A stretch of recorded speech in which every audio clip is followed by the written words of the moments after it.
Então, a oração, como nós vimos, a oração que o Senhor Jesus nos ensinou é uma oração para ser feita da igreja, não é? Por causa da noção do corpo. Agora, vamos ver um pouco mais sobre a santificação do nome de Deus e a ação de Deus nessa direção. Em Ezequiel, nós temos dois textos, dois versículos que falam muito sobre a santificação. Aliás, é o capítulo todo. E começa com essas afirmações do Senhor. Assim diz o Senhor Deus: não é por amor de vós que eu faço isto, ó casa de Israel, mas pelo meu santo nome, que profanastes entre as nações para onde fostes. Vindicarei a santidade do meu grande nome, que foi profanado entre as nações, o qual profanastes no meio delas. As nações saberão que eu sou o Senhor, diz o Senhor Deus, quando eu vindicar a minha santidade perante eles. O pano de fundo desse texto é o exílio, em que o Senhor, para corrigir o seu povo, envia para o exílio. E ele envia o seu povo para o exílio porque o seu povo pecou contra ele, o seu povo desobedeceu às suas leis e disseminou a injustiça, a abominação ao Senhor, a idolatria.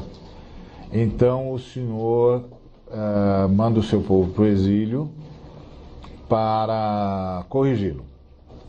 Mas o povo, ao invés de se quebrantar e arrepender-se, reconhecer as suas falhas, os seus erros diante de Deus, eles pioraram a situação deles. Eles pioraram a situação deles, aí, de fato, profanando o nome do Senhor de forma mais contundente ainda.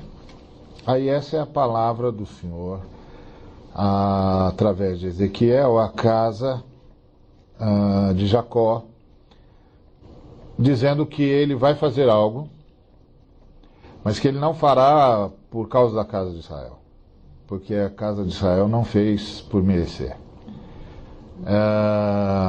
E isso é um fato, nós nunca fazemos mesmo, né? Então não tem mérito nenhum no que ele vai fazer, da parte de Israel, não tem mérito nenhum. Mas o que é que ele vai usar como base para agir? O nome dele, cuja honra ele quer salvar, cuja honra ele quer preservar. E aí ele diz que vai vindicar a santidade do seu nome, de modo que as nações saberão que ele é o Senhor, o único Senhor. Porque você sabe que naquele tempo a idolatria era de ordem tal que os povos, não é que os povos não reconhecessem que Israel tivesse um Deus, mas para eles os deuses tinham um local e povo. Então esse é o Deus desse povo nesse local. Então a terra onde esse povo está pertence a um Deus. Então esse povo é povo de Deus porque está na terra que pertence a Deus. Essa era a ideia. Então eles entendiam que o Deus de Israel era o Deus das regiões montanhosas, que a gente usa, inclusive, esse título de Deus El Shaddai, como Deus Todo-Poderoso, Deus Nutridor, etc. Mas também podia ser usado como Deus da montanha, Deus das montanhas. E aí eles eram o povo do Deus das montanhas, daquela região montanhosa lá. E a função de Israel, entre muitas, mas essa era a principal, era justamente anunciar que o Deus que apareceu aos patriarcas, que se manifestou aos patriarcas, a Abraão, a Isaac e a Jacó, Não era um Deus preso no tempo e no espaço. Pelo contrário, era o Deus de toda a criação. E, independentemente do lugar, independentemente do tempo, era o Deus de toda a criação. E Israel não conseguia fazer isso. Não conseguia. Não conseguia. Reiteradamente acabava por ratificar as crenças locais, ao invés de ser de fato o grande evangelista de Deus. E então esse é o pano de fundo. Deus está dizendo que eles que deveriam proclamar a exclusividade do seu nome tinham-no confundido mais uma vez com outros deuses, profanado o nome dele mais uma vez. E a pergunta é: como é que Deus vai fazer então para vindicar a honra do seu nome? Como é que Deus faz para santificar o seu nome? E olha o que o Senhor diz que vai fazer para santificar o nome dele. Então, aspergirei água pura sobre vós, e ficareis purificados. Vou trazê-los de volta e vou purificá-los de todas as vossas imundícias. De todos os vossos ídolos vos purificarei. Como ele vai fazer isso? Dar-vos-ei coração novo, porém dentro de vós espírito novo, que andeis nos meus estatutos, guardeis os meus juízos e os observeis. Olha que coisa impressionante. Ele está dizendo: eu vou santificar o meu nome santificando vocês. Eu vou santificar o meu nome resgatando vocês. Livrar-vos-ei, habitareis na terra que eu dei a vossos pais, vós sereis o meu povo e eu serei o vosso Deus. Eu vou santificar o meu nome tendo um relacionamento especial com vocês. Livrar-vos-ei de todas as vossas imundícias. Então vou santificar o meu nome limpando-os. Farei vir o trigo e o multiplicarei, e não trarei fome sobre vós. Ou seja, eu vou santificar o meu nome abençoando-os com fartura. Que coisa impressionante. Multiplicarei o fruto das árvores e a novidade do campo, para que jamais recebais o opróbrio da fome entre as nações. Então, quando a gente ora para Deus santificar o seu nome, a gente, na verdade, está pedindo para Deus a maior de todas as bênçãos. Porque Deus fez uma loucura. A gente, na verdade, está pedindo para Deus a maior de todas as bênçãos. Porque Deus fez uma loucura. Ele atrelou o seu nome a nós. De tal maneira que quando ele não tiver mais nenhum motivo para nos ouvir, quando ele não tiver mais nenhuma razão para nos perdoar, quando ele não tiver mais absolutamente nenhuma razão para sequer inclinar os ouvidos em nossa direção, ele ainda terá um. Quando ele não tiver mais absolutamente nenhuma razão para sequer inclinar os ouvidos em nossa direção, ele ainda terá um. Carregá-los nos braços, eles vão se perder sempre.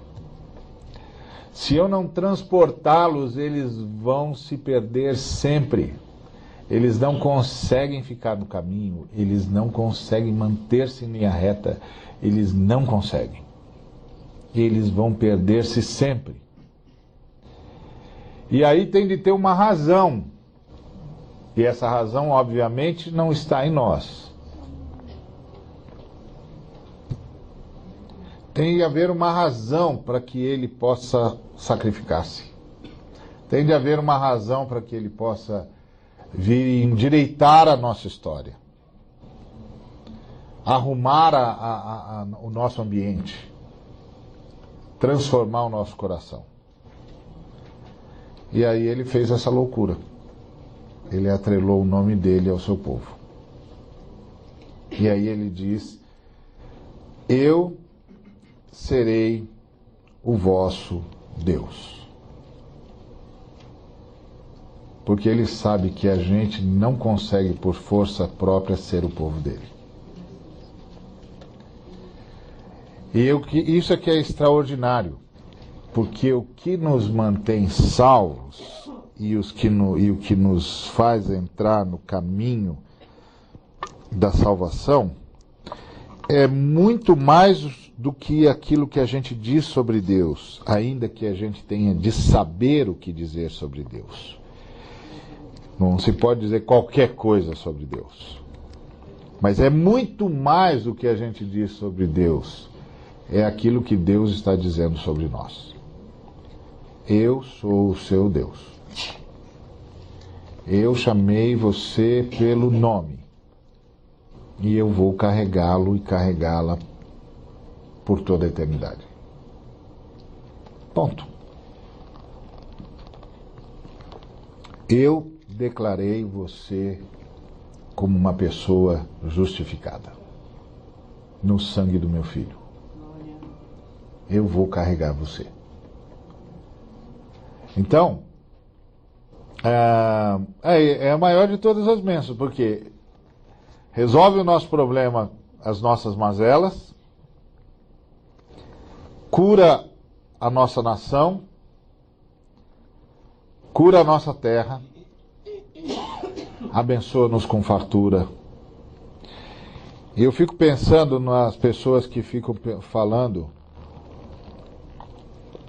tentando ensinar o povo de Deus, como é que faz para tirar de Deus o melhor. E eles tratam Deus como se Deus pudesse ser chantageado, pudesse ser tratado como o gênio da lâmpada de Aladim, como se Deus fosse uma brincadeira que você determina, exige, faz o que quiser fazer e ele é obrigado. E aí eu fico pensando, bom, eu não sei se esses moços vão para o céu, mas eu sei que agora eles estão no inferno, porque essa mensagem não veio do céu. Essa mensagem que diz respeita o Deus Todo-Poderoso não veio do céu. Tem um lugar de onde vêm mensagens que transformam Deus numa chacota. E não é do céu que vem. Então, agora, o que é que eles não entenderam? Que Deus está querendo abençoar a gente. Sempre quis. Aliás, o que foi que ele fez o tempo todo e tem feito o tempo todo? Quando foi que ele não fez isso? E o que eles não entenderam é que Deus cuida bem dos seus filhos. Ele não precisa ser chantageado. Ele não precisa ser pressionado. Ninguém precisa dizer para ele o que ele tem de fazer.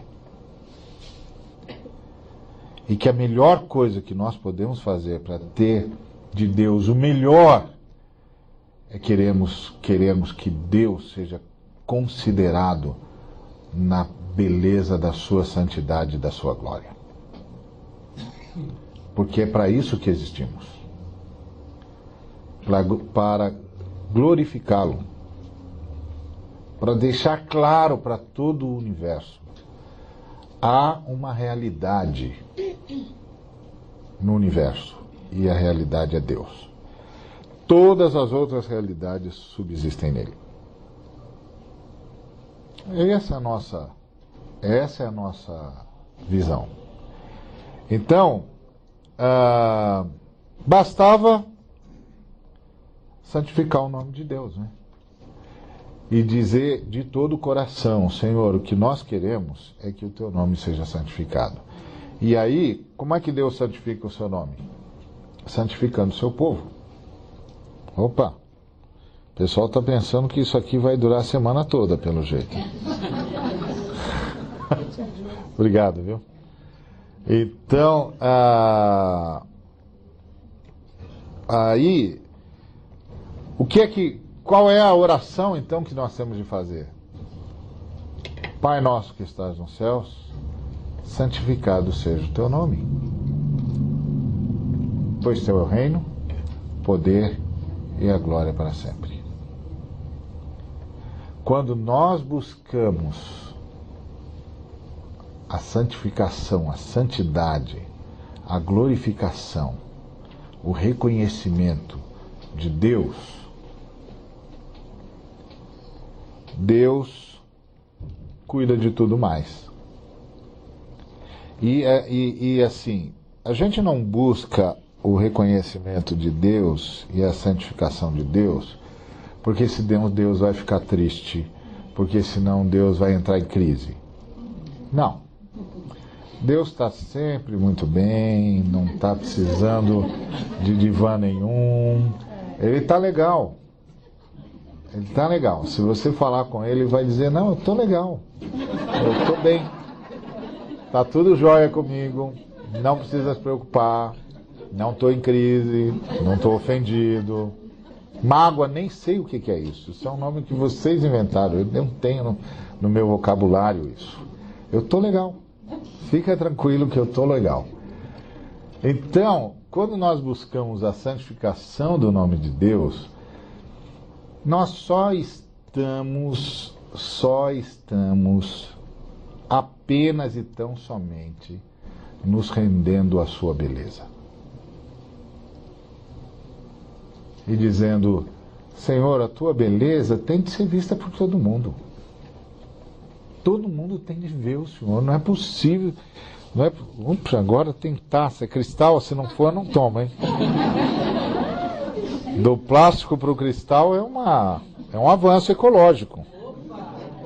É um avanço ecológico, já melhorou. Então, o que a gente está dizendo é: Senhor, a tua beleza tem de ser vista. Esse povo anda errante aí no universo, errante no planeta, sem saber por que existe, para que existe, o que está fazendo aqui, porque eles não viram a tua beleza. Porque quando a gente vê a tua beleza, tudo entra nos eixos, tudo fica no lugar. A gente sabe quem é, sabe por que está aqui, sabe para onde está indo e sabe o que deve fazer. Pronto. É tudo que a gente precisa. Então, quando nós buscamos a santificação do nome do Senhor, os maiores beneficiados, na verdade, somos nós. E essa oração muda a história, porque o Senhor muda, quando o Senhor diz: não vai mais ter fome, não vai mais ter fome onde nós estivermos, não vai mais ter fome, todo mundo vai ser beneficiado. Porque não é mágica, né? Fosse mágica, ele fazia aparecer só na nossa casa. Não, não é mágica. Quer dizer, eu vou abençoar tudo. Para que tenha comida para todo mundo. Vocês vão ser uma bênção para a nação onde vocês estiverem. Vocês vão ser uma bênção para a região onde vocês estiverem. Porque não é mágica. Não é assim, ele marca o endereço, o seu CEP e o número da sua casa e do seu apartamento e joga tudo lá. Não, ele abençoa tudo que está à volta. Tudo que está à volta. Eu me lembro de um testemunho que eu ouvi de um presbítero de uma igreja aqui em São Paulo. O testemunho dele foi muito interessante. Ele disse que houve uma fase na igreja dele que eles tiveram uma espécie de avivamento. Uma espécie de avivamento porque a igreja dele é uma igreja conservadora, tradicional. Então é um avivamento conservador e tradicional. Não é? Nada desse negócio de muito exagero, nada disso. Mas o povo começou a orar mais, começou a ir mais aos estudos bíblicos, começaram a buscar mais a presença do Senhor e tal. E aí, isso durou um tempo, aí teve gente que achou que já era avivamento demais e resolveu parar a coisa. Então, é sempre assim, tem essas coisas, nossa história tem essas coisas. Então, mas aí um dia ele está indo para a igreja e ele para na mercearia que tem pertinho do templo. Entra para comprar alguma coisa que ele não lembrava mais o que era. E o merceeiro vira para ele e diz assim: o que aconteceu na sua igreja? Ele disse: como assim? Aconteceu alguma coisa na sua igreja, não aconteceu? Ele falou, não queria contar, né, a história dos desafetos lá. Ele disse: mas como assim? O que o senhor está tentando dizer? Aconteceu como? O que o senhor está sabendo? Não estou sabendo de nada, mas eu acho que aconteceu alguma coisa na sua igreja. Aí ele falou: por que o senhor acha isso? Ele disse: pelo seguinte, porque houve um tempo que vocês vinham quase todo dia aqui, não é? Se reuniam, a gente via os jovens entrando e saindo aí o tempo todo mundo de Bíblia na mão e orando e coisas assim, não era? Ele falou: era. Então, naquela época que vocês estavam fazendo isso, o bairro todo mudou.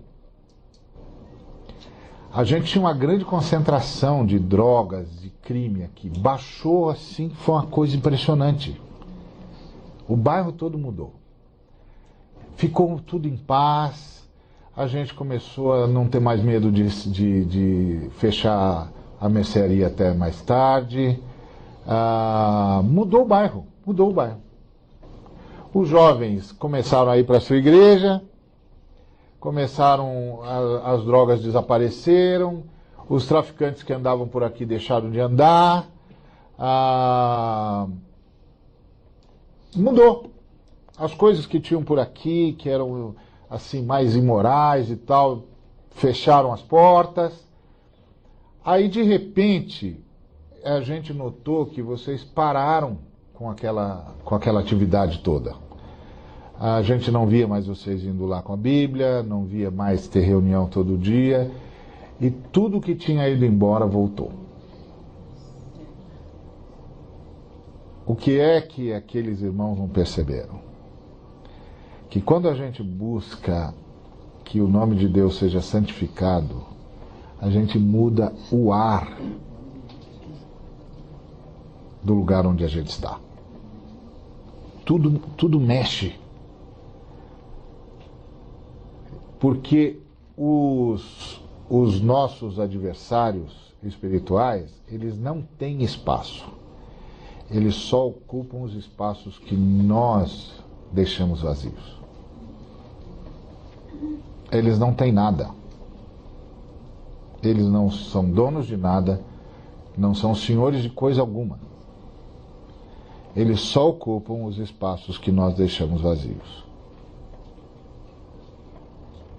Então, quando a gente busca a santificação do nome do Senhor em primeiro lugar, não é só a gente que muda. Tudo que está à nossa volta muda. Por isso que quando a igreja se corrompe, a nação está perdida. A nação está perdida. Não adianta xingar o presidente, não. Ele não vai ver um palmo na frente do nariz.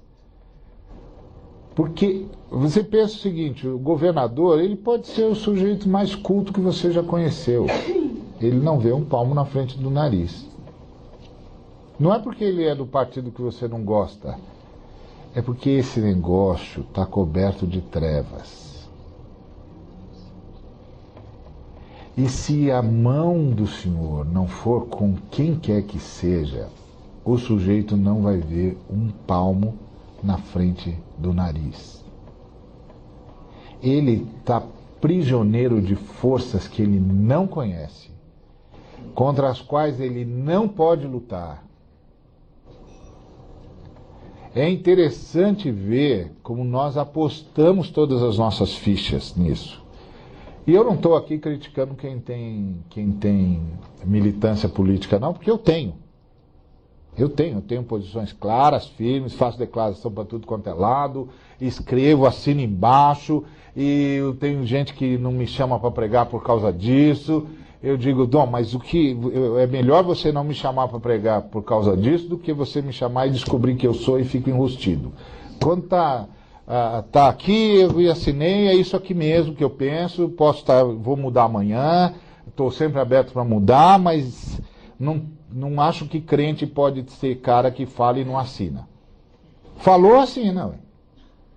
Uma vez saiu uma reportagem contra um governador e um camarada chegou para mim e disse, estão falando que você está por detrás dessa reportagem. E eu disse, você viu meu nome lá? Viu a minha assinatura? Ele disse, não, então não estou. Porque se eu tivesse, você saberia, porque eu assino.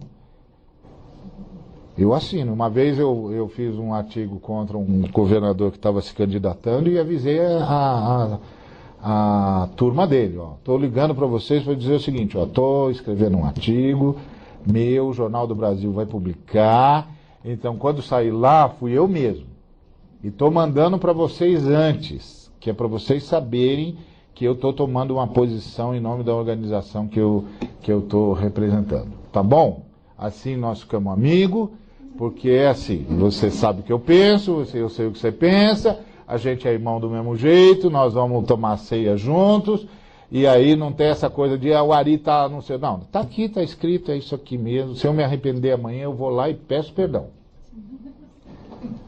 Mas pelo menos o sujeito tem de saber pelo que está pedindo perdão. E o pessoal tem de saber pelo que ele está pedindo perdão. Porque ele botou a cara. Ué, ora só. Esse bando de crente que tem hoje, que é ótimo para falar pelas costas, mas não assina nada que fala, não pode, tem de assinar. Ué. Foi o que Jesus disse. Sim é sim, não é não. Não, eu acho isso mesmo. Não, mas você está errado. Posso estar. Mas eu acho, velho. O que eu vou fazer? Agora eu acho. Amanhã eu posso não achar mais, posso perder. Mas hoje eu estou achando. Então é assim que a gente trabalha. Mas a militância que você possa ter, o que eu possa ter, não pode ofuscar, em nem 1 milímetro sequer, que não adianta jogar todas as fichas nisso, porque sem a intercessão do povo de Deus, nada, absolutamente nada anda. Esse povo está enfrentando forças e hostes que eles não têm condições de enfrentar. Então eles não veem mesmo um palmo na frente do nariz. É isso. Então aquele testemunho daquele moço lá foi extraordinário. Porque ele disse, mudou. Quando vocês estavam ativos aqui, ele não sabia dizer a linguagem da gente, né? Então ele jamais dizia, vocês estavam buscando o Senhor. Ele diz, não, quando vocês estavam ativos aqui, vocês vinham toda hora, o bairro mudou. É igual uma história que essa eu estava lá. Quando eu era dos Jovens da Verdade, eu ainda sou, né? O JVNiano é JVNiano para sempre. Então, eu ainda sou. Então, agora eu sou dos Jurássicos da Verdade, né? Mas quando eu estava nos Jovens da Verdade, nós fomos fazer uma visita no interior de São Paulo, lá divisa com Mato Grosso. E nós saímos para pregar o Evangelho e tudo, né? E aí a gente começou a conversar com o moço lá, nessas coisas de jogar a conversa fora, né? Aí a gente começou a falar para ele, ô moço, é verdade que por aqui, nessas matas aí, tem mula sem cabeça que solta fogo pelos olhos? É verdade? E ele falava assim, moço, é de madrugada, essas coisas aqui, é um perigo. E tem mais isso, e tem mais aquilo, aí a gente foi, pronto, um bocado de garoto, aí era festa, né? E aquilo outro, e ele ia dizendo e tal. Mas assim, aí alguém falou assim, mas tem muito mesmo? Aí ele falou assim, agora quase não tem mais não. Assim, praticamente não tem mais não, acabou. Aí o colega disse, por que acabou? Ah, moço, acabou depois que começou a surgir um montão de igreja de crente. Foi surgindo igreja de crente para todo lado e parou de ter essas coisas na mata. Ó, ali ele pegou a gente num contrapé, puxou o tapete da gente e ainda deu uma bronca. E aí um olhou para o outro e falou, ih, agora ele mexeu com um negócio que a gente sabe. Que quando o povo de Deus se aproxima, as trevas se afastam. Isso é intercessão, é oração. Oração que muda a história. Eu estou muito preocupado porque nos dias de hoje eu ouço cada vez mais as pessoas falarem assim, orar só não adianta, viu? Orar só não adianta. E eu fico pensando, ué, depende de com quem ele está falando, né? Dependendo de com quem o sujeito está falando, orar não adianta mesmo. Mas se ele está falando com aquele que quando diz sim, ninguém mais tem condições de dizer não, e que quando diz não, não importa o quanto o inferno queira, ninguém mais vai dizer sim, então adianta. Então adianta. Então é ele que decide. Então a pergunta é, quem é que decide? Quem é que decide? Me lembro quando eu estava saindo do primeiro mandato do conselho, e um colega disse para mim assim, ó, não vamos, com exceção de você, não vamos ter mais nenhum evangélico aqui. É verdade que os meus colegas não tinham se saído muito bem, mas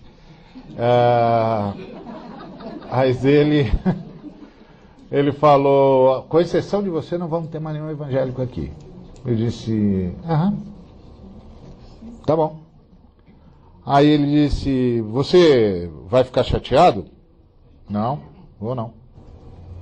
Mas você não tem nada a dizer sobre isso? Eu disse, não tem nada a dizer sobre isso não. Pensei que você ia dizer que tinha que ter equivalência de forças, essas coisas todas. Eu falei, não tenho de dizer isso daí não. Por quê? Eu falei, porque isso não é você que decide. Há alguém que decide quantos de nós vai estar aqui, quantos não vão estar. E não é você.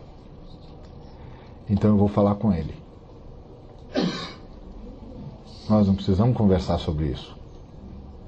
Eu vou falar com ele. E eu vou perguntar para ele, é o senhor mesmo que quer que não tenha mais ninguém aqui? Se for, então está tudo bem. Se não for, terá muito mais do que teve. E não era, teve muito mais do que tinha antes. E eu fiz questão, aí eu fui maldoso. Jesus me perdoa depois. Mas eu cheguei pro cara e disse, eu não te falei?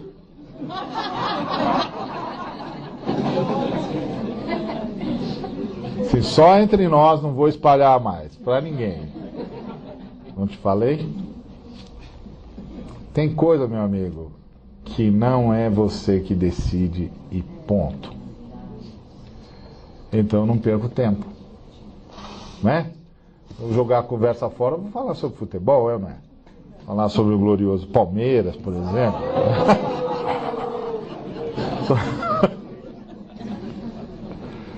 Então,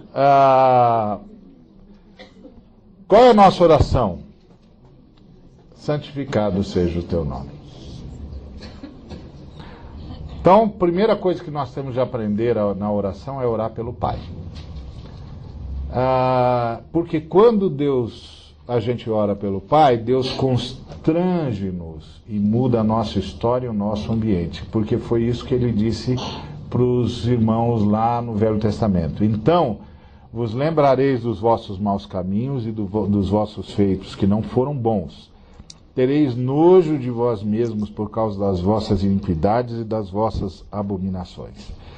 É engraçado porque eu ouço sempre o pessoal dizer assim, que o Senhor, ele corrige, e está escrito, é verdade mesmo, ele corrige a todos quantos ama. E a gente sempre diz assim, sabe o que Deus vai fazer? Vai fazer a vida desse cara virar uma desgraça. Mas o que ele diz é o seguinte, eu vou abençoar tanto esse camarada, que ele vai ter vergonha de tudo que ele fez.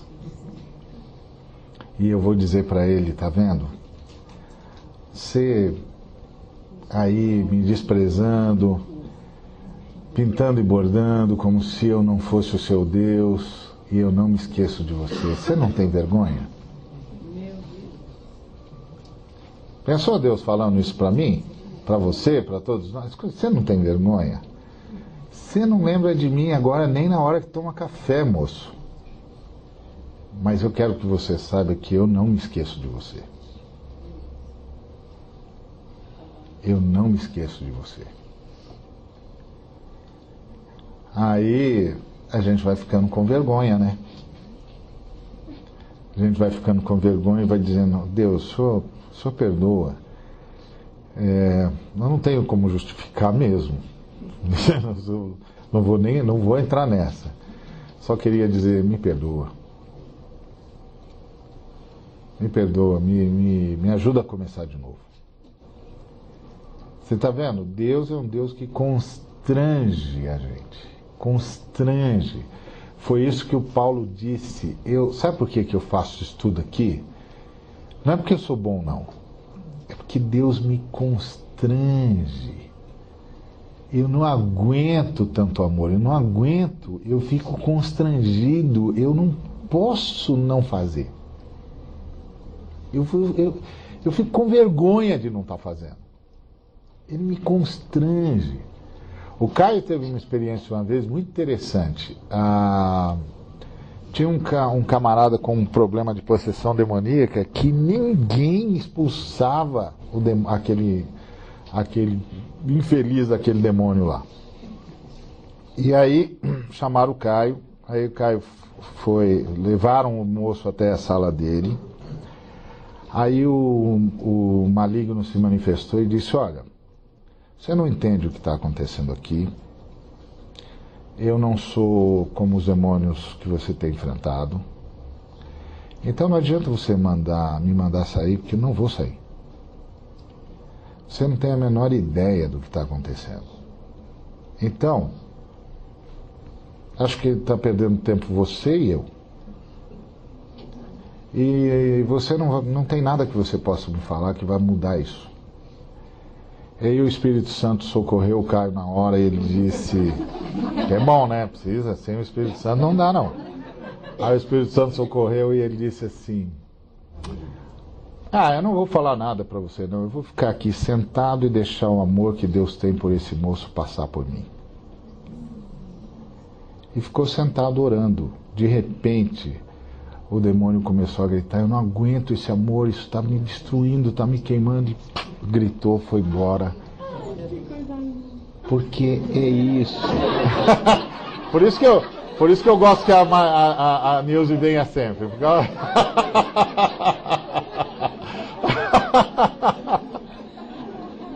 eu combino com ela, ó, irmã, quando ninguém estiver reagindo à minha ilustração, você reage, tá?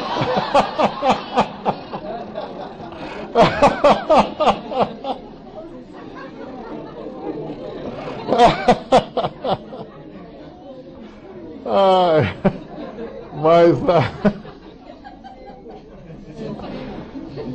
é o amor de Deus. O amor de Deus por nós é uma coisa tão impressionante que ele não só nos constrange, como ele vai afastando. As trevas não aguentam isso. Essa irradiação do amor de Deus. Por isso a intercessão é tão necessária e tão excelente. Agora, a intercessão é saber orar em primeiro lugar pelo Pai. Santificado seja o teu nome. Aqui nesse país. Aqui nesse país. Em todo lugar. E isso é uma coisa que a gente tem de aprender, porque isso, inclusive, estabelece os nossos limites. Eu me lembro que uma vez, 3 colegas fomos conversar sobre questões políticas e tal, sobre questões que a gente queria decidir com um bocado de gente lá. E o pessoal disse, bom, então nós podemos contar com vocês e tal. Aí nós dissemos, até onde isso não afetar Jesus Cristo. Vocês podem contar conosco até onde isso não afetar o nosso relacionamento com Jesus Cristo e o relacionamento de Jesus Cristo conosco. Se vocês chegarem perto disso, vocês vão saber que aqui, ali, acabou. Não tem mais conversa, porque nós temos uma fidelidade só.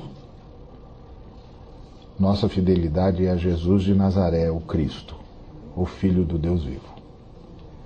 O que estiver parecido com o que nós entendemos que Ele aprova, nós estamos juntos. O que não estiver, você tem em nós o seu pior adversário.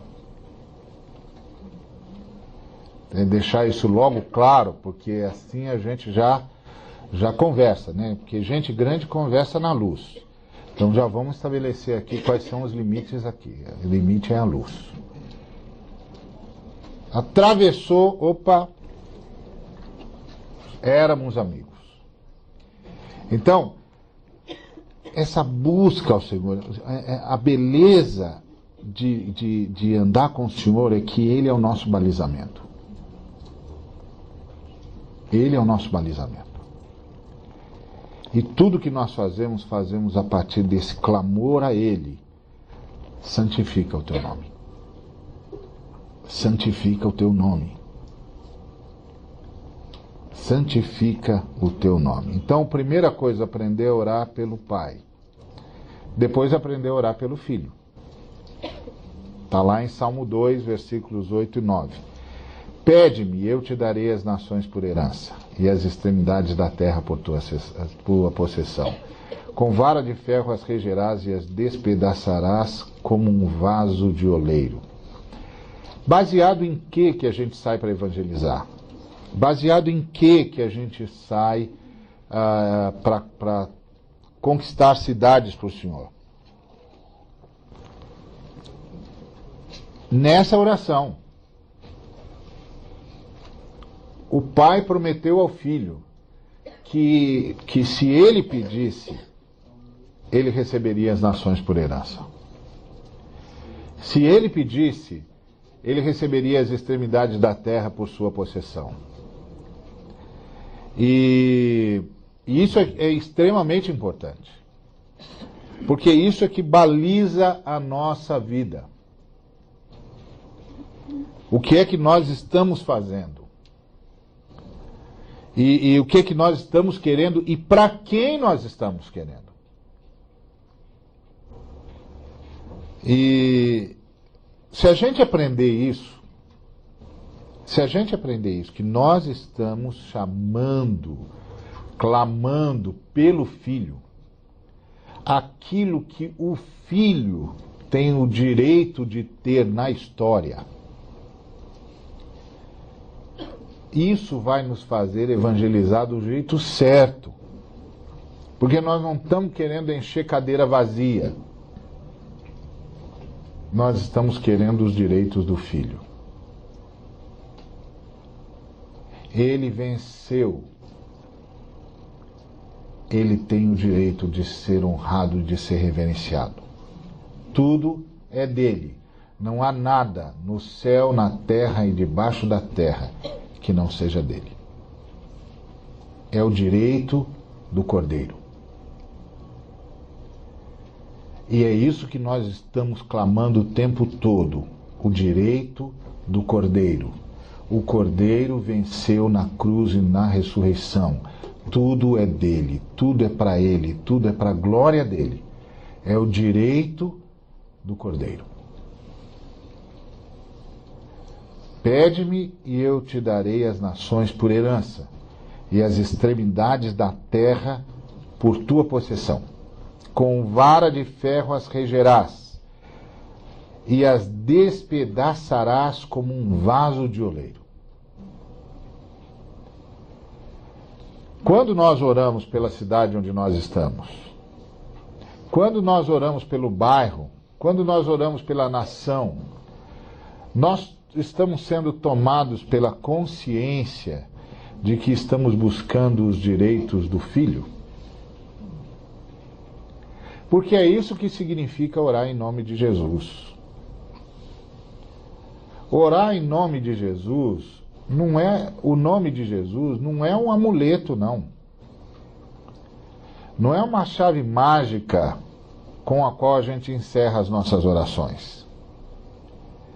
Por isso nós temos que ter muito cuidado quando nós oramos. Porque quando eu digo assim, em nome de Jesus, o que eu estou dizendo é, Pai, eu só estou dizendo isso para o Senhor, porque isso é o que o Filho quer que aconteça. Isso é o que o Cordeiro quer que aconteça. Então eu estou aqui na tua presença, em nome de Jesus.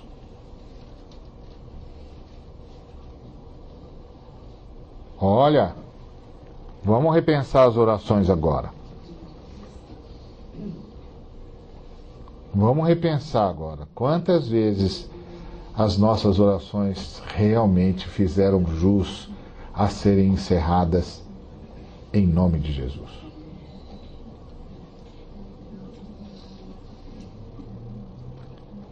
Percebe? Porque a gente ora em nome de Jesus, não é, o nome de Jesus não é abracadabra, não. Não é? Às vezes a gente usa o nome do Senhor como se fosse abracadabra. Ou abre-te sésamo, não é? Ou quem assistiu os Cavaleiros dizia Hassan Koban. Eu assisti o tempo todo. Eu cresci assistindo desenho, depois as minhas filhas cresceram assistindo desenho comigo. Então a gente ficava lá e depois eu tinha de imitar todos os caras do desenho para elas de noite. Aí eu aprendi a imitar um montão de fala de um montão de desenhos só porque as minhas filhas queriam falar. Pai, agora aquele lá. Eu dizia, agora aquele lá, como a gente fala. Então eu sabia todas as palavras mágicas. O nome de Jesus não é uma palavra mágica. Quando a gente ora em nome de Jesus, é como se nós fôssemos os prepostos de Jesus. Então nós entramos na presença do Senhor como membros do corpo de Cristo, da noiva de Cristo. E dizemos, Pai, nós só estamos pedindo isso para o Senhor porque é o que nós precisamos para a glória do Cordeiro. É para o Cordeiro. Por causa da vitória dele. É o direito dele. Então nós viemos aqui pedir ao Senhor, dá as nações por herança ao Cordeiro. Dá essa região para o Cordeiro. Dá essa nação para o Cordeiro. Dá essa pessoa para o Cordeiro. É para o Cordeiro. É igual aqueles irmãos moravianos que foram para Madagascar.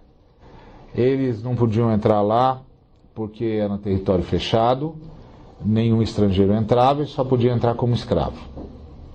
Os únicos estrangeiros que entravam lá entravam como escravos. E eles então se venderam como escravos para ir para a ilha pregar o Evangelho. Aí, quando eles estavam entrando no navio,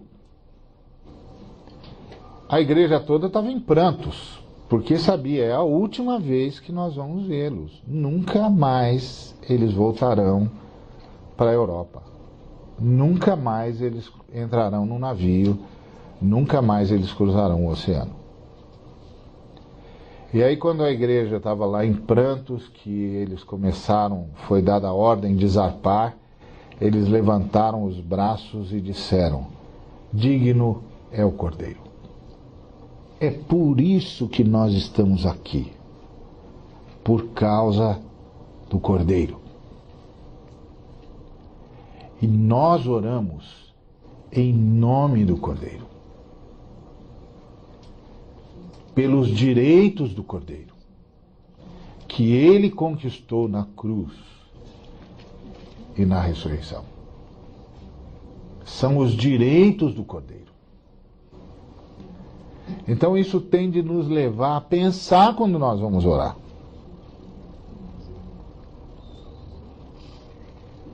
Porque nós estamos falando em nome dele. Estamos falando em nome dele. É como se você vai falar em nome de um amigo. Entendeu? É como se o João Spakov dissesse assim: Ari, você pode ir em tal lugar e dizer que você está indo porque eu falei com você e você está indo em meu nome. Oh, o João é meu amigo. Eu zelo pelo nome dele. Eu não posso chegar lá e falar qualquer besteira e depois jogar nos ombros dele. Dizer, ó, estou aqui, o João me disse que eu podia vir aqui, pegar isso, aquilo e aquilo lá. E eu vou, pego tudo que quero, mais um pouco. Aí os caras vão chegar pro João e dizer, poxa, João, você tem cada amigo, hein? Com um amigo desse você não precisa de inimigo mesmo. O cara faz os dois papéis numa boa. Acho que faz mais o outro, inclusive. Então, quantas vezes nós temos usado o nome do Cordeiro assim? Então, é em nome do Cordeiro. Quando nós encerramos a nossa oração, nós dizemos, Pai, é em nome de Jesus que nós estamos lhe pedindo isso. Estende a tua mão de misericórdia. Que é a oração que Jesus, a última oração que Jesus fez. Pai, perdoa-os, eles não sabem o que fazem. Então, essa oração em nome de Jesus é a oração de quem tem consciência. O Cordeiro é digno. O Cordeiro é digno disso aqui. Isso vai dignificar o nome do Cordeiro. Isso vai fazer com que o Cordeiro seja reverenciado. Isso vai fazer com que o Cordeiro seja honrado. Com que reconheçam o sacrifício do Cordeiro. O que ele fez por nós na cruz. E como ele se levantou ao terceiro dia e levou cativo o cativeiro e deu dons aos homens. Como ele se apossou das chaves do inferno. Então, essa é a nossa oração. Porque tudo que Deus fez para trazer o Cordeiro. E driblou com o seu poder, com a sua soberania, todas as tentativas malignas de tornar impossível a manifestação do Cordeiro. Uma das manifestações malignas mais bem boladas foi a que aconteceu na época em que Jesus teria de ser apresentado como o Cordeiro de Deus que tira o pecado do mundo. O único que podia apresentar o Cordeiro da Páscoa era o sumo sacerdote. Mas aí, naquela época, os romanos decidiram que iam interferir na escolha do sumo sacerdote, porque eles perceberam a influência que o sumo sacerdote tinha sobre a nação de Israel, que era natural. Então eles decidiram que eles iriam interferir nisso. Aí Anás, que era um sujeito populista, muito esperto, o povo gostava dele e ele gostava de dinheiro, e gostava de poder, etc, etc. Essas coisas que todo ser humano gosta. E aí ele fez um acordo com os romanos. E ele foi o primeiro sumo sacerdote dessa fase de intervenção romana. E depois dele ele tinha 5 filhos. Cada um dos 5 filhos foi sumo sacerdote. E no final ele tinha um genro, Caifás, que também foi sumo sacerdote. De modo que o sumo sacerdote que estava no período de Jesus no poder não era sumo sacerdote de Deus. Era sumo sacerdote dos romanos. Então não tinha autoridade. Mas o sacerdote tinha de ser, mas o Cordeiro tinha de ser anunciado pelo sacerdote, o sumo sacerdote. E aí, como é que Deus faz?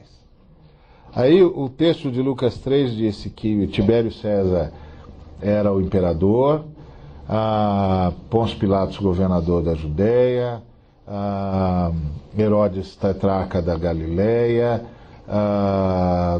Lisânias e Filipe também eram tetrarcas, um da Itureia, outro de Traconites e da Cesareia, etc. E Anás e Caifás eram sumos sacerdotes. E quando o Lucas disse lá no capítulo 3 que Anás e Caifás eram sumos sacerdotes, ele estava fazendo uma denúncia, porque não pode ter sumos sacerdotes, só pode ter um sumo sacerdote. Então o Lucas estava fazendo uma denúncia. Tem algo de podre no templo, no reino de Israel. Antes da Dinamarca já estava lá. Então tem algo de podre no reino de Israel. Aí ele complementa essa descrição toda de Lucas 3, dizendo: e veio a palavra do Senhor a João no deserto. Quem era João? João era o filho de Zacarias e Isabel. Pronto. Então, a primeira informação que a gente tem é que ele seria sacerdote. Porque é filho de sacerdote, vai ser sacerdote. Mas aí, lá no versículo 5 do capítulo 1 de Lucas, tem uma outra informação. E a outra informação que tem é que Isabel era das filhas de Arão. E para ser sumo sacerdote em Israel, não bastava ser da tribo de Levi. Tinha de ser da tribo de Levi e da família de Arão. Então, se tudo estivesse normal, João Batista seria o sumo sacerdote.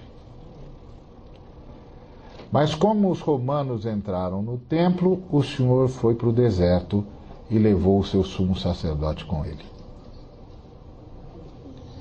Como os sumos sacerdotes não podiam vestir as roupas comuns e não tinham mais veste talar porque os romanos roubaram, o Senhor o fez vestir pele de camelo. Como os sumos sacerdotes não podiam comer, o sumo sacerdote não podia comer da comida comum, tinha de comer dos pães da proposição, da carne ofertada ao Senhor, e não tinha mais, porque os romanos estavam comendo a carne sagrada e o pão sagrado, e o sumo sacerdote não podia comer as comidas comuns, o Senhor foi criativo e disse: meu filho, você vai comer gafanhoto, que isso ninguém come, e mel silvestre.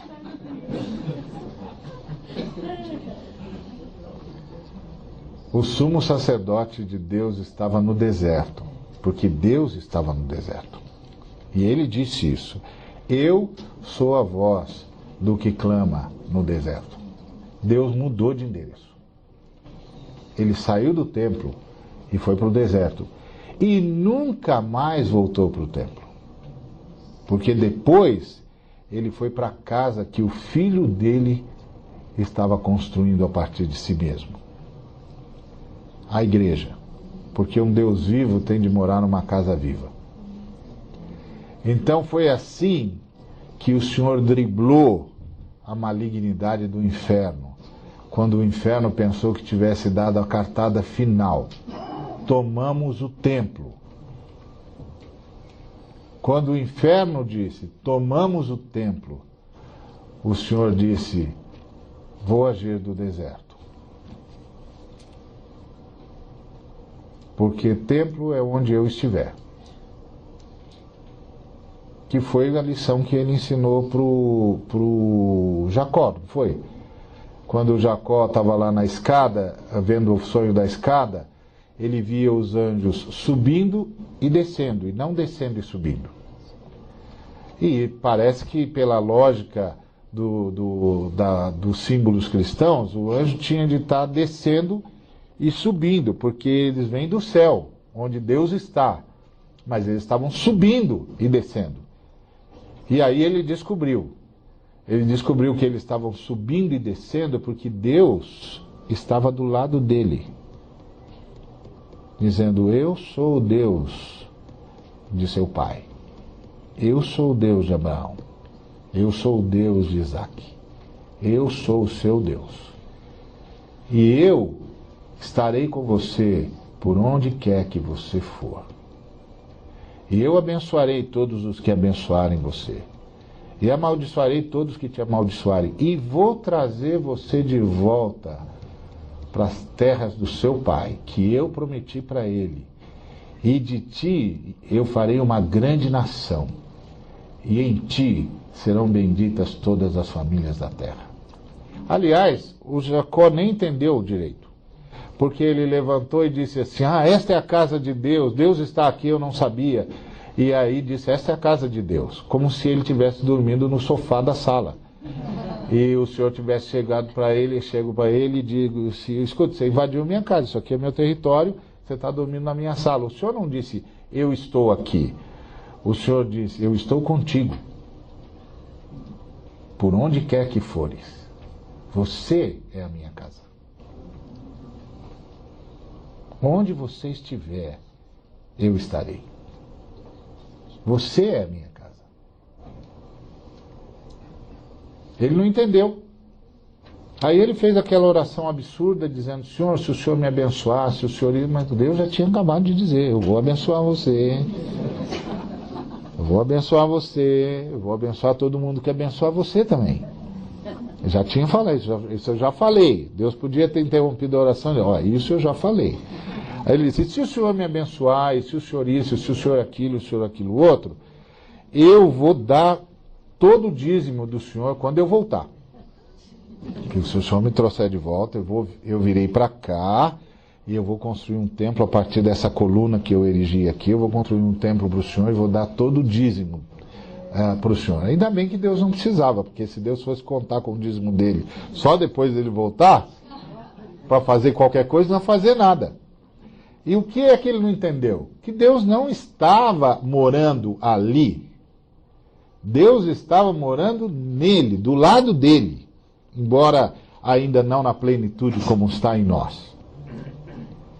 E aí, ele não entendeu que o céu era ele. É igual os irmãos que dizem, eu não vejo a hora de ir para o céu. Mas você já está no céu.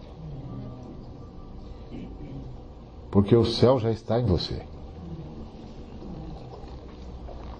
Tudo que eu e você veremos é esse céu se tornar a realidade plena do universo. Se o céu ainda não está em você, então onde você está?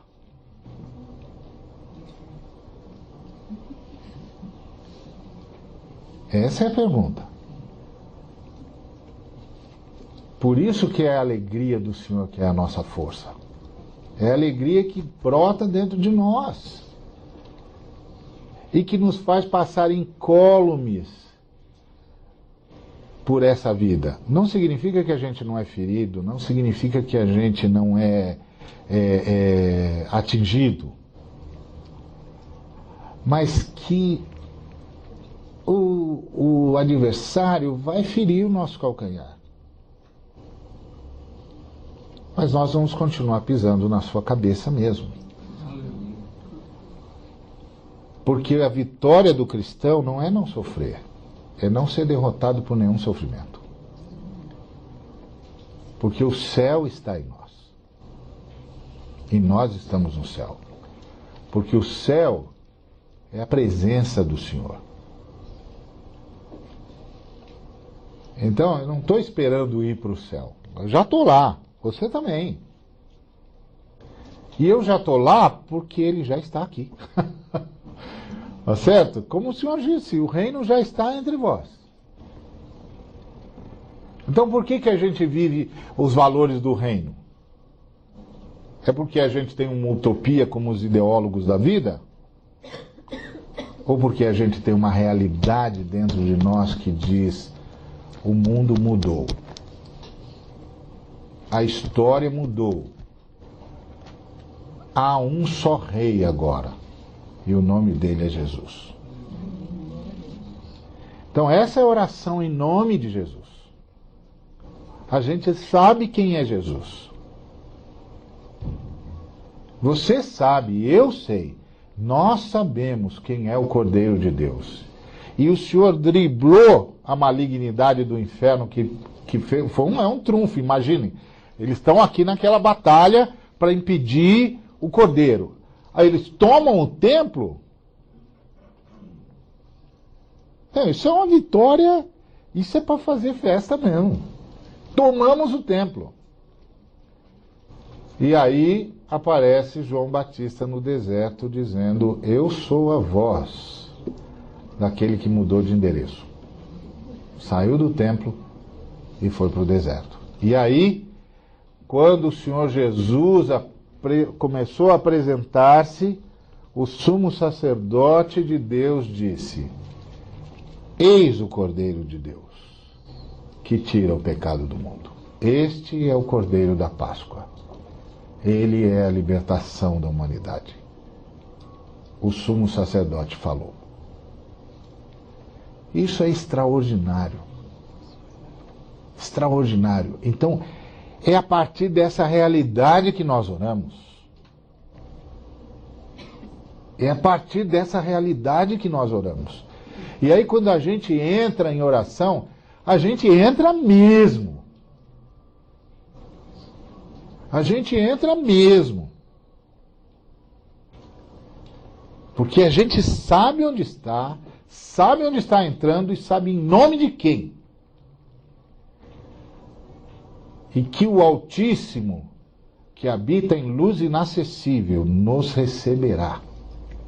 Porque estamos sendo carregados pelo tapete que é o sangue de Jesus Cristo, o novo e vivo caminho. E falamos em nome dele. Isso é oração. Isso é oração. Aí você está falando com Deus. Isso é extraordinário. Então, temos de aprender a orar pelo Filho.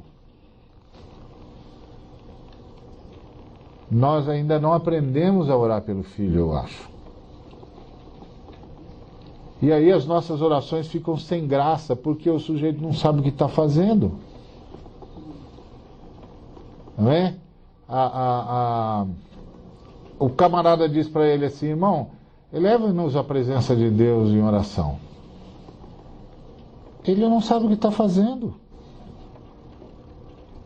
Aí ele não entra. Ele fica de fora, repetindo palavras que ele sabe. Uma vez eu me lembro de um irmão que nós estávamos num acampamento, e aí um irmão disse assim: vamos orar agora. E aí o irmão começou a oração até de forma diferente. Ao invés de ele começar assim, Pai, tal, ele começou: em nome de Jesus, nós entramos na tua presença, Pai. E aí começou. E aí foi. Aí terminou a oração, e aí uma pessoa disse para ele: eu vi a hora que você entrou. E ele falou assim: como assim? Ele falou: eu vi. A hora que você disse, em nome de Jesus, Pai, nós entramos na tua presença, eu vi que nós estávamos num templo enorme, lindo, extraordinário, com colunas, que havia um altar fulgurante, e que todos nós não ousávamos levantar a cabeça, mas você estava em pé, conversando em direção daquele altar, e estava sendo ouvido. Isso é oração. Não é só o que nós estamos falando, nós estamos sendo ouvidos. É isso que é extraordinário. Então, quando um cristão diz: eu vou orar, ele sabe o que está fazendo. Ele não vai ter uma catarse qualquer, ou vai passar por um período terapêutico. Quando eu estou em crise eu oro porque é assim. Uns cantam, outros eu oro. Uns cantam e os males espantam, e eu oro e os males espantam. Não. Quando um cristão diz, eu vou orar, ele sabe o que está dizendo. Quando uma serva do Senhor diz, eu vou orar, ela sabe que não vai só falar, ela vai ser ouvida. Porque este é o segredo. E aí quando você sai da presença do Senhor, você sai tranquilo, dizendo, bom, agora eu vou assistir o que o Senhor vai fazer. Porque o Senhor vai fazer alguma coisa. Porque nós falamos com Ele. E Ele nos ouviu. Agora, as nossas transgressões é que impedem isso. Impedem a gente. Aí, inclusive, quando a gente pensa que a oração é tudo isso, a gente começa a dizer, acho melhor eu não ir, não. Mas está errado. Vai. Porque é na presença do Senhor que o nosso coração é visitado, as nossas dores são sentidas, nossas mazelas são curadas, nossas enfermidades são saradas e o nosso pecado é perdoado. Vai. Porque é lá que Ele nos abraça e diz como o pai do filho pródigo, meu filho,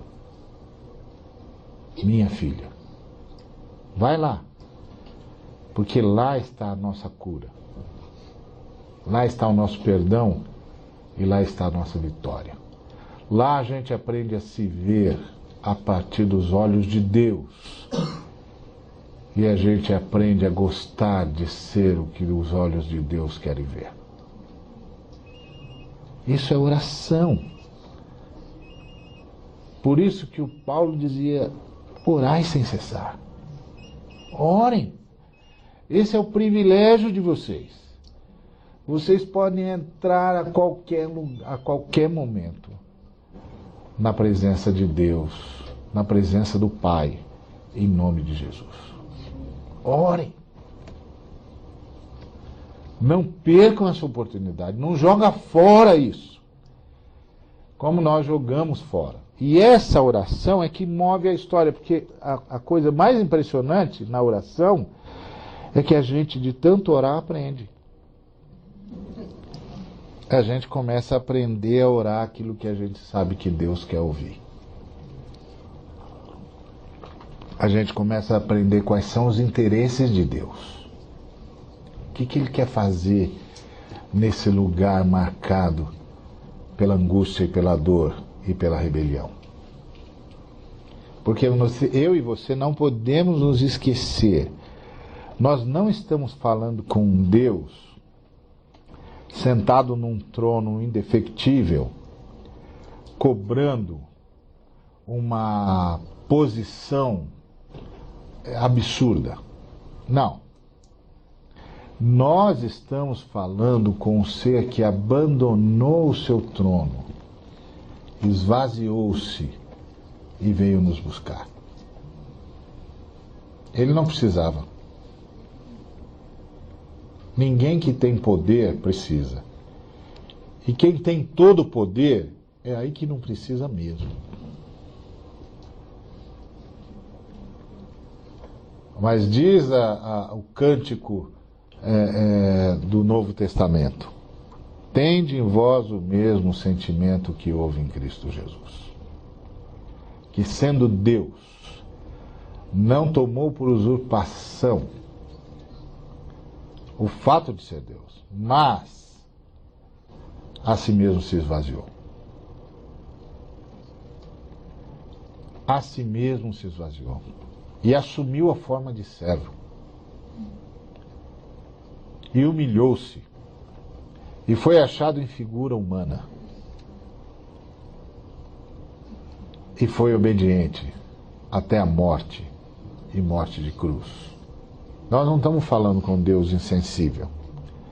Não estamos falando com o Deus dos gregos.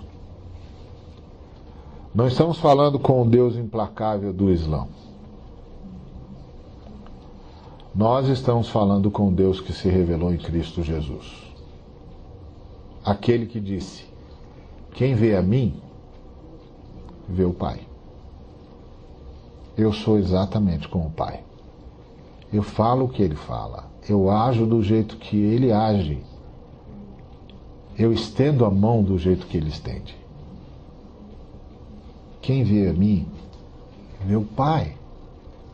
Então, quando a gente vai orar, é esse Deus Pai, Filho e Espírito Santo que nós vamos falar, que se dignou a abandonar a sua glória,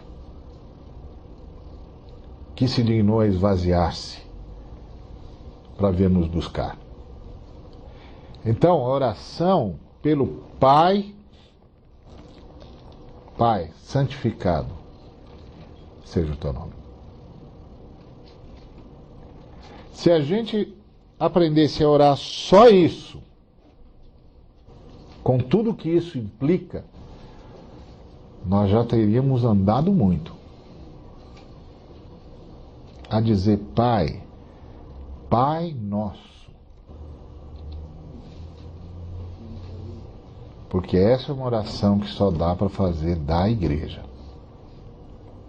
Eu sei que há hoje uma revolta contra a igreja em tudo quanto é lugar. Mas essa revolta não é contra a igreja, é contra as instituições e contra os maus pastores. Não confunda uma coisa com a outra. Não confunda uma coisa com a outra. A igreja é a casa de Deus. Não há nenhum problema com a igreja.